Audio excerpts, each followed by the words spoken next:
société avant la nôtre n'a eu une ambition éducative aussi importante. Et cette ambition, les mouvements pédagogiques organisateurs de cette rencontre la portent plus encore que les autres. C'est l'ambition du tous capable, c'est l'ambition du tous citoyen.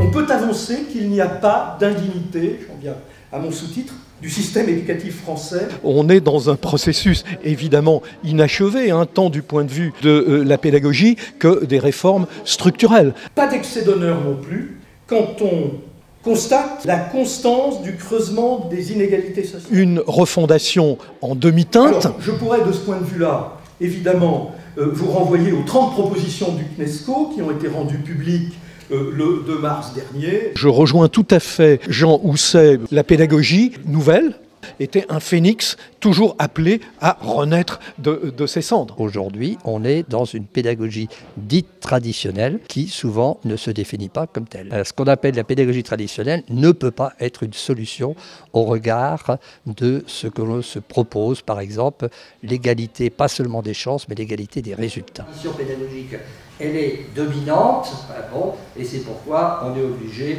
de faire des colloques comme aujourd'hui pour parfois s'opposer à cette tradition pédagogique.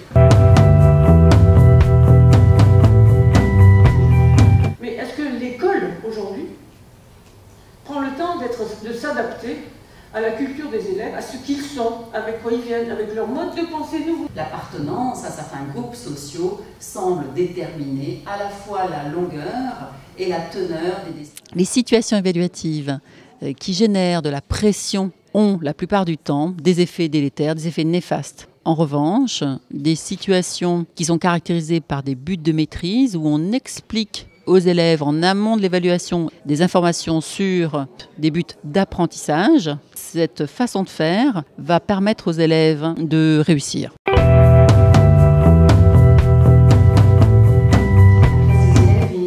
que je me rends compte, c'est que sur des questionnements qui peuvent interroger les adultes, les chefs d'établissement en particulier, bien souvent les élèves ont de très bonnes réponses. Le bien-être dans un établissement scolaire ne peut pas se faire s'il n'y a pas de collectif fort. C'était une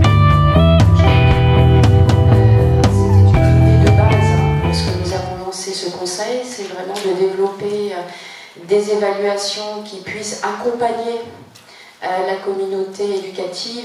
On cherche à faire évidemment de la mixité sociale et scolaire à l'école. C'est inclus dans nos valeurs démocratiques, mais aussi parce que la recherche peut nous montrer que ça a des effets positifs sur les apprentissages. La norme républicaine, ça consiste non pas à nier que les gens aient des différences, mais à dire que notre idéal, c'est le mélange des individus avec leurs différences. Cette doctrine républicaine de l'intégration n'est pas valable pour l'école.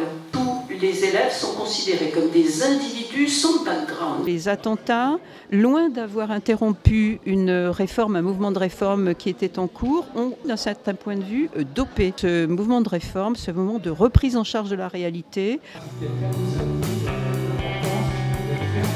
À quoi sert l'école si elle est insupportable à des jeunes désireux d'apprendre?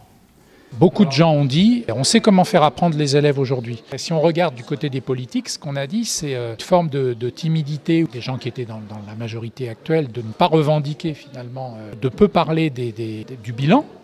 Et puis du côté des candidats, d'avoir des propositions très faibles sur les questions d'éducation et d'école aujourd'hui. Pour ces échéances électorales comme pour l'après, la seule chose que je peux nous souhaiter, c'est du courage. Merci.